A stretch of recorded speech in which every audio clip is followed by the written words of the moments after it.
آپ نے کیا کرنا ہے, اور اللہ کی طرف سے بھی اجازت ہے. حدیث میں آتا ہے, مفہوم حدیث کا, مسلمان کی جو لمبی عمر ہے وہ اس کے حق میں کیا ہے, رحمت ہے. اس کی زندگی میں رمضان کے روزے زیادہ ہوں گے, اس کی زندگی میں صدقات زیادہ ہوں گے, اس کی زندگی میں زکاتیں زیادہ ہوں گی.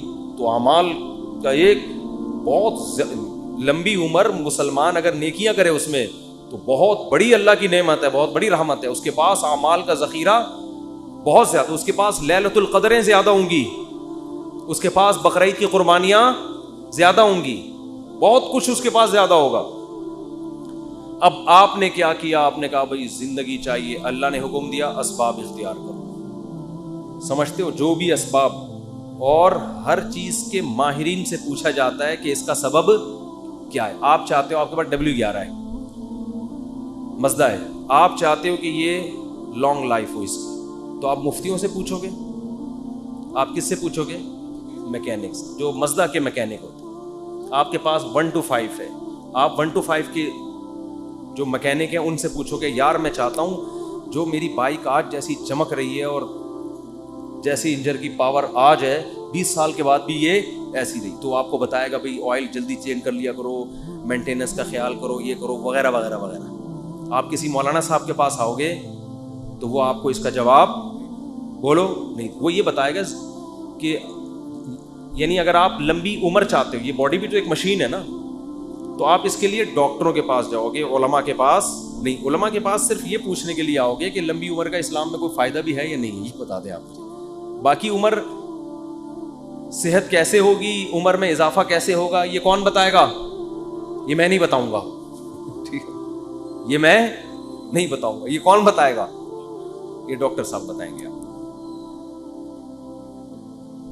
تو اب ڈاکٹروں سے پوچھا جائے گا تو آپ کو ڈاکٹر بتائیں گے بھائی کولیسٹرول لیول چیک کرو وغیرہ, جو بھی بتاتے ہیں. اب وہ الگ بات ہے, خود بہت جلدی مر جاتے ہیں. اکثر ڈاکٹر بیچارے پتہ نہیں کیوں بہت جلدی مر رہے ہیں. مجھے حکیم 99 سال تک زندہ میں نے دیکھے ہیں, 90-99, ڈاکٹر جلدی مر رہے ہیں. یہ عجیب بات ہے, حالانکہ علم ڈاکٹروں کے پاس حکیموں سے جدید علم ہے نا. اس کی وجہ پتہ ہے کیا ہے, ڈاکٹر صحت کے اصول بتاتے ہیں, خود اس پر عمل کرتے نہیں ہیں. سگریٹ کے آپ ان سے تقریر کروا لو, سگریٹ کے اتنے نقصان, خود 6 ڈبے ایک دن میں خالی کر رہے ہوں گے. تو باتیں کرنے سے صحت نہیں بنتی. حکیموں کو ہم نے دیکھا ہے جو بیسک صحت کے اصول ہیں نا ان کو فالو کر رہے ہوتے ہیں. رات کو جلدی سونا, صبح جلدی اٹھنا, صبح لمبی واک کرنا, تھوڑا کھانا, یہ بیسک اصولوں پر 90-95 سال کے ہم نے بہت دیکھے. تو وہ بیسک اصولوں کو نا لے کے چل رہے ہوتے ہیں. خیر, تو آپ کو پتہ چل گیا بھائی صحت کا یہ اصول ہے, تو آپ نے جاگنگ شروع کر دی, جم جانا شروع کر دیا, یہ بھی ہو گیا, وہ بھی ہو گیا. اونٹ پہ ایک دن بیٹھے پاگل کتے نے کاٹ لیا آپ کو اور آپ کیا ہو گئے, مر گئے, ہسپتال میں پڑے ہیں. یہاں تقدیر کام آئے گی. اب آپ نے غم نہیں کرنا, یار میں نے تو اتنا کچھ کیا, میں نے یہ, میں یوں. تو ایسے موقع پہ, یہ اس موقع کی حدیث ہے, وَعَلَمْ أَنَّمَا أَصَابَكَ لَمْ يَكُنْ لِيُخْطِئَكَ.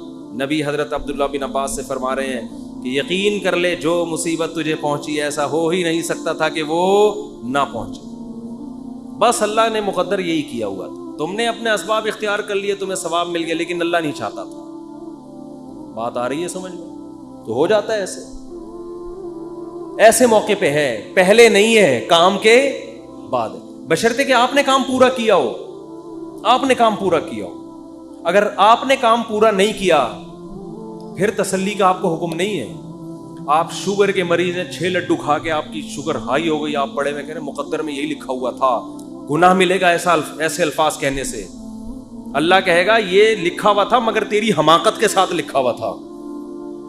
اللہ کو پتا تھا یہ اس کو شوگر ہے پھر بھی یہ حماقت کرے گا. تو اللہ کو پہلے سے پتا ہوتا ہے نا کون بے وقوف ہے, کون عقل مند ہے, کون حماقت. اللہ نے اس لکھ دیا تھا کہ یہ کمبخت گناہ کرے گا, ورنہ تجھے کس نے بتایا تھا کہ یہ لکھا ہوا ہے؟ سمجھ میں نہیں آ رہی بات؟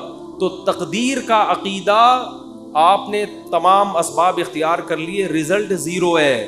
تو ایسے موقع پہ غیر مسلم ڈپریشن میں جاتا ہے کہ یار میں کامیابی کے سارے اسباب اختیار کر رہا ہوں مگر نتیجہ کیا ہو رہا ہے, 0. یہ جو موٹیویشنل اسپیکر آپ کو کامیاب لوگوں کی 7 گٹس بتا رہے ہوتے ہیں نا, 7 علامتیں, یہ ان کی بتا رہے ہوتے ہیں جو ہو چکے ہیں کامیاب. ورنہ بعض میں 14 علامتیں پائی جاتی ہیں 7 کے بجائے, وہ پھر بھی کامیاب. بولو پھر بھی نہیں ہوتے. یہ تو آپ کو وہ بتا رہے ہوتے ہیں 7, وہ ہے نا مشہور کتاب ہے 7 ہیبٹس, کچھ اس طرح کا نام ہے اس کا, 7 عادتیں کامیاب لوگوں کی. اس میں وہ بڑی خاندانی عادتیں, تو اس میں پھر وہ فلانا جو تھا وہ یوں ہو گیا تھا, وہ اتنا ہو گیا, وہ ویسے ہو گیا. بھائی یہ کتاب اس میں بھی لکھو فلانے میں 7 کے بجائے کتنی علامتیں تھیں, یہ 7 بھی تھیں اور الگ سے گریوی میں 7 اور بھی تھیں اس کی. ٹھیک ہے, 7 تو یہ کامیاب لوگوں کی, اور 7 بہت زیادہ کامیاب لوگوں کی اضافی اس میں قدرت کی طرف سے انسٹال ہوئی ہوئی تھی. 14 علامتیں ٹوٹل پائی جاتی تھی, جو دریافت ہو سکتا ہے اس کے علاوہ بھی پائی جائے, لیکن وہ اونٹ پہ ایک دن بیٹھا اور پاگل کتے نے اس کو کاٹ لیا. تو وہ ساری علامتیں کہاں گئیں؟ ہوتا ہے ایسے. وہ میں اکثر امام شافعی کا ایک شعر پڑھتا ہوں. امام شافعی بہت بڑے شاعر تھے, ان کا ایک شعر ہے, وہ شعر کہتے ہیں کہ اذا سمعت بان مشدودا حوا عودا فاثمر في يديه فصدقي واذا سمعت بان محروما اتى ماء ليشربه فغاض فصدقي یا فحققی. امام شافعی فرماتے ہیں کہ اگر تمہیں پتہ چلے نا کسی کی اچھی قسمت ہے, خوش قسمت آدمی, اس نے ایک دن لکڑی ہاتھ میں پکڑی اور لکڑی نے وہیں پھل دینا شروع کر دیے, ابھی اس نے اس کو زمین میں دبایا بھی نہیں, درخت بھی نہیں, پانی کھاد یہ اس پروسیس سے گزرے بغیر ہی قدرت نے اس کا ایسا ساتھ دیا کہ لکڑی نے یا بیج نے ہاتھ میں ہی پھل دینا شروع کر دیے. فصدقی, تصدیق کر دیا کرو, خوش قسمتوں کے ساتھ ایسے واقعات ہو جاتے ہیں. مٹی میں ہاتھ ڈالیں سونا بن جاتی ہے. وہ ہوتا ہے نا, جس کاروبار میں ہاتھ ڈال رہے ہیں وہ ایک دم چلنا شروع. ایسے بہت سے لوگ ہم نے دیکھے, وہ گولے گنڈے کی ریڑھی لگائیں کروڑپتی ہو جاتے ہیں, اور جناب وہ جس کام میں ہاتھ ڈالتے ہیں برکت. اور ایسے لوگ بھی ہیں, کوئی کروڑپتی تاجر نے ان کو بلا کے صرف چائے پلا دی اپنی دکان پہ, مشورہ لے لیا چھوٹا سا, اور کاروبار ٹھپ ہونا شروع. کروڑوں کے کاروبار جب ان کے حوالے کرو تو ایک دم بیٹھ جاتا ہے وہ. بعض دفعہ ان کی اپنی حماقت ہوتی ہے, بعض دفعہ اللہ کی طرف سے بھی ہوتا ہے. تو فرماتے ہیں وَإِذَا سَمِعْتَ بِأَنَّ مَجْدُودًا حَوَا عُودًا فَأَثْمَرَ فِي يَدَيْهِ فَصَدِّقِي. خوش قسمت آدمی کے بارے میں اگر تم نے سنا کہ لکڑی ہاتھ میں پکڑی اور اس نے پھل دینا شروع کر دیا, مان لیا کرو ایسے واقعات ہو جاتے ہیں خوش قسمتوں کے ساتھ. وَإِذَا سَمِعْتَ بِأَنَّ مَحْرُومًا أَتَى. اور جب بدقسمت آدمی ہے اس کے بارے میں کبھی یہ خبر سننے کو ملی کہ اس کو صرف پانی چاہیے تھا, کوئی کروڑوں اربوں روپے بھی اس کی خواہش بیچارے کی نہیں, وہ کہہ رہے ہیں پانی مل جائے, مجھے پیاس لگ رہی ہے, اور اسباب ایسے پیدا ہوئے کہ بھرا ہوا کنواں, اب تو ملے گا ہی پانی. اب وہ خوش ہو گیا کہ اب تو میری قسمت جاگ گئی. بھائی صرف 1-2 گلاس نہیں, کنواں کیا ہے بھرا ہوا اور میرے قریب ہی ہے, اب تو پانی تو ملے گا, میں تو کروڑوں بھی نہیں مانگ رہا اللہ سے. وہ پانی پینے کے لیے آیا, کنویں نے اس کو دیکھ کے, پانی نے جب اس کو دیکھا اس کو دیکھ کے نیچے ہو گیا کہ تجھے نہیں, سب کو ملے گا تجھے نہیں ملے گا. یعنی پانی نے جب اس کو دیکھا نا یہ آیا ہے, پانی نے کہا میں نیچے جا رہا ہوں. میں اس کو دیکھ کے, یہ شاعری میں تو تھوڑا مبالغہ ہوتا ہے بات سمجھانے کے لیے, اس کو بھی لوگ پڑھ کے بیٹھ جائیں گے یار امام شافعی اتنے بڑے محدث, یہ کیسی بات ہے بھائی, یہ سمجھانے کے لیے نا, یہ سمجھانے کے لیے. تو کہتے ہیں وہ دیکھ کے نیچے چلا جائے تو کیا کرنا ہے, حقیقی اس کو بھی صحیح قرار دے دیا کرو. یار ہوتا ہے بعض دفعہ اونٹ پہ بیٹھے آدمی کو کتے کاٹنے کا مطلب یہی ہے. تو لیکن یہ کب سوچنا ہے, کام ہونے کے بعد. جیسے غزوہ احد میں مشورے ہوئے, سب کچھ ہوا, شکست ہو گئی, تو اللہ نے کیا فرمایا, غم کرنے کی اجازت نہیں. تلک الایام نداولها بین الناس. یہ ایام ہم الٹ پلٹ کرتے ہیں, کبھی ان کو فتح, کبھی تمہیں فتح, کبھی ان کو شکست, کبھی تمہیں شکست. بس یہ تو اللہ کے, اگر ہمارے ہی اس کاموں سے سب کچھ ہونے لگے تو ہم میں اور اللہ میں کوئی فرق رہے گا پھر؟ ابے کیا ہو گیا بھائی, کیوں سمجھ میں نہیں آ رہا, تو یوں ہی تھوڑا سا کیا کرو نا. اگر ہمارے ہی کرنے سے سب کچھ ہو رہا ہو تو پھر ہم میں اور اللہ میں کوئی فرق ہے؟ پھر تو ہم تو اللہ بن گئے نا, جو کر رہے ہیں وہ ہو رہا ہے. ایسا نہیں ہے, بعض دفعہ ہم کچھ کریں گے ہو جائے گا, بعض دفعہ پورا زور لگا دیں گے کچھ بھی نہیں ہوگا. تقدیر کے عقیدے کا فائدہ کیا ہو رہا ہے؟ کام سے پہلے تو اسباب اختیار کرنے, کام ہونے کے بعد ما کتب اللہ لنا, جو مقدر میں تھا وہ, اس سے بڑا سکون ملتا ہے خدا کی قسم. اور جن کا تقدیر پر ایمان نہیں ہے نا, ساری زندگی کنفیوز, ساری زندگی. بہت سے لوگ ہم نے دیکھے کاروبار میں بہت مشورے کر لیے, سب کچھ, اب کاروبار شروع کیا, یار پتہ نہیں یہ والا کرنا چاہیے تھا کہ بھی نہیں کرنا چاہیے تھا. ہماری ایک ریلیٹو خاتون تھی, انہوں نے اپنے بچے کو کون سے اسکول میں پڑھانا ہے 6 مہینے لگا دیے ان کی کھوپڑی میں بات. پھر اسکول میں ایڈمیشن کروایا تو ٹینشن, وہاں والا زیادہ اچھا تھا یہاں والا. یہ کنفیوژن اس کو ہوتی ہے جس کا تقدیر پر ایمان. بھائی آپ نے اسباب اختیار کر کے ایک فیصلہ کر لیا, فتوکل علی اللہ, کیا کرنا ہے اللہ پہ توکل. شادی بیاہ میں بہت ہوتا ہے, یار یہاں کرنی ہے کہ وہاں کرنی ہے کہ یہاں کرنی ہے. پھر جب ہو گئی, ابے یار وہاں کر لیتا تو, مجھے بتا بھی رہے تھے, یہ انسان کی فطرت ہے. ہم جب کالج میں پڑھتے تھے نا, تو ہمارے ایک دوست تھے, ان کو پینٹیں خریدنے کا بہت شوق تھا, پہننے کا بھی خریدنے کا بھی. تو ہم ایس ایم سائنس کالج سے نکلتے, یہ بولٹن مارکیٹ میں نا پوری پینٹوں کی شرٹوں کی دکانیں ہیں.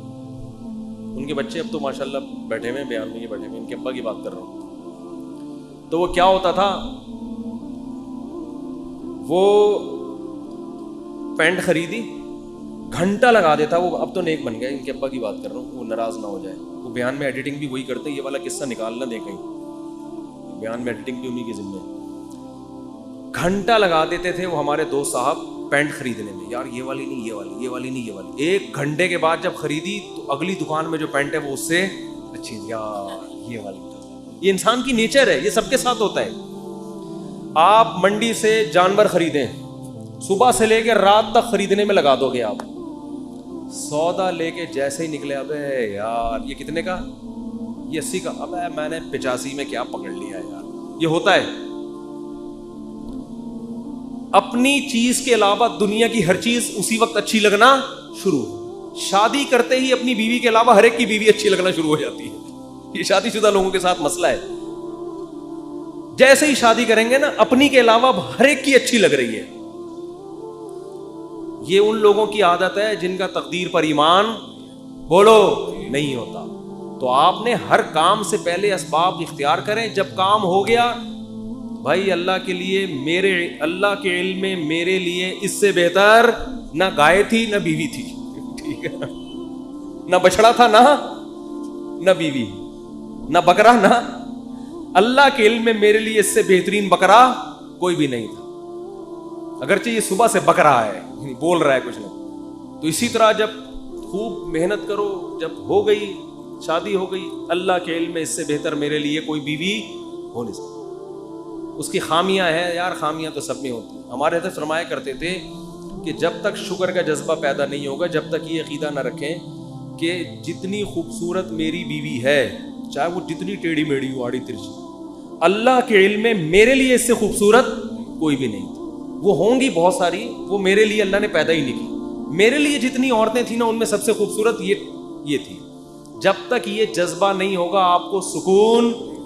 اور عورت بھی یہ سوچے, بھائی جتنے میرا میاں کتنا ہی آڑا, ڈینٹنگ پینٹنگ کا بہت کام ہے اس میں, ٹھیک ہے نا, بہت کام ہے, لیکن اللہ کے علم میں میرے لیے اس سے بہتر ہسبینڈ ہو نہیں سکتا. وہ ہوں گے. وہ خواتین کی بھی عادت ہے ناشکری والی.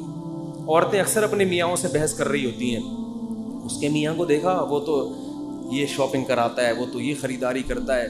اس کے میاں میں جو خامیاں ہیں وہ بیان نہیں ہوتی. ایک صاحب کہنے لگے, خاتون نے کہا کہ بھائی وہ انگریز شوہر ہے, وہ اتنا تھینک یو, اتنے اچھے اخلاق سے اپنی بیوی سے بات کرتا ہے, اور ایک آپ وہ گالیوں سے بات شروع کرتے ہو, گالیوں پہ ختم کرتے ہو. تو میں نے کہا گالی والی تو نہیں دینی چاہیے, لیکن اس کو بولو یہ جو انگریز ہوتے ہیں نا, صرف تھینک یو کے علاوہ ایک دھیلا اپنی بیوی کو دے کے دکھائے. تو آپ اپنی وائف سے بولو کہ سارا نان نفقہ میرا معاف کر دو, گیس بجلی کا بل معاف کر دو. پھر اور اس ہر نوٹ کے بدلے میں ایک تھینک یو. نہیں ہاری بات, ہر نوٹ کے بدلے میں ایک تھینک یو. تو تھینک یو کی گردان پوری بیٹھ کے سنا دے گا. زندگی میں کبھی اس کی پیشانی میں بل نہیں آئے گا. تو یہ انسان کی نیچر ہے, دوسرے کی خامیاں نظر نہیں آتی, خوبیاں, اور اپنے والے کی خوبیاں نظر نہیں آتی, خامیاں نظر آتی. یہ مرد کے ساتھ بھی ہوتے ہیں, عورت کے ساتھ بھی. لیکن جن کی طبیعت میں اللہ نے شکر کا جذبہ رکھا ہے, تقدیر پر ایمان رکھا ہے, وہ کہتے ہیں اللہ کے علم میں میرے لیے اس سے بہتر کوئی بھی نہیں. کوئی اگر تعریف بھی کرے نا اس کے سامنے, عورت کے سامنے, کہ میرے میاں تو اتنے اچھے ہو گئے, میرا میاں, تیرا میاں میرے میاں سے اچھا نہیں ہو سکتا, صحیح ہے نا, اس کو یہ بتایا کریں.